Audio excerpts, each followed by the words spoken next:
Celakalah orang-orang yang merancang kedurjanaan dan yang merencanakan kejahatan di tempat tidurnya, yang melakukannya di waktu fajar, sebab hal itu ada dalam kekuasaannya, yang apabila menginginkan ladang-ladang, mereka merampasnya, dan rumah-rumah mereka menyerobotnya, yang menindas orang dengan rumahnya, manusia dengan milik pusakanya.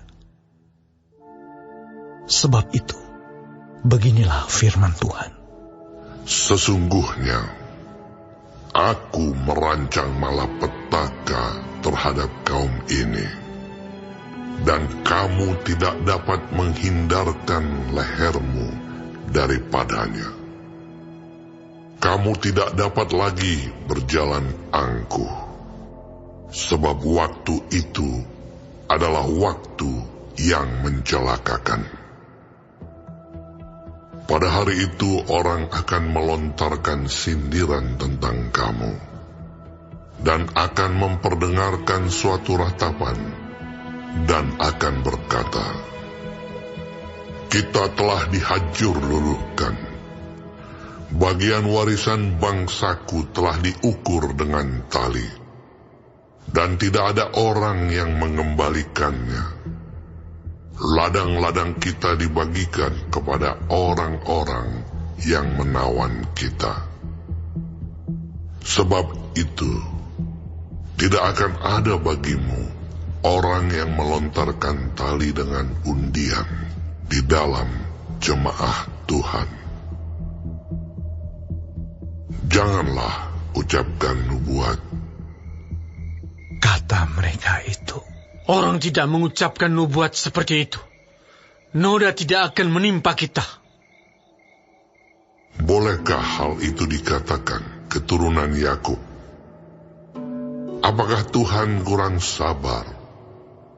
Atau seperti inikah tindakannya? Bukankah firmanku baik terhadap orang yang benar kelakuannya? Tetapi kamulah yang bangkit sebagai musuh terhadap umatku.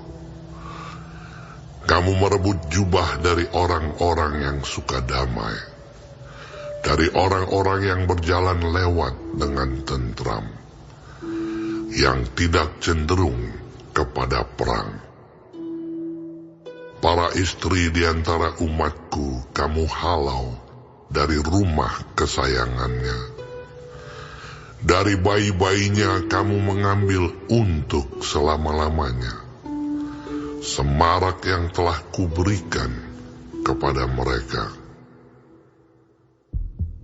Bangkitlah dan pergilah, sebab ini bukan tempat perhentian bagimu.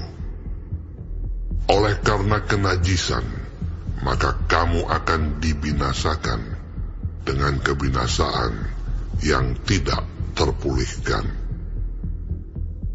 Seandainya seseorang datang mereka-reka yang hampa dan dusta, aku bernubuat kepadamu tentang anggur dan arak, maka dialah yang patut menjadi orang yang bernubuat terhadap bangsa ini. Dengan sungguh-sungguh aku akan mengumpulkan engkau seluruhnya, hai Yakub. Dengan sungguh-sungguh aku akan menghimpunkan sisa orang Israel.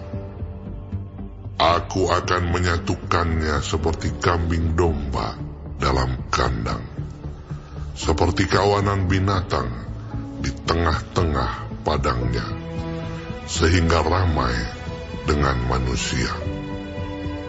Penerobos akan maju di depan mereka. Mereka akan menerobos dan berjalan melewati pintu gerbang, dan akan keluar dari situ. Raja mereka akan berjalan terus di depan mereka. Tuhan sendiri di kepala barisan mereka.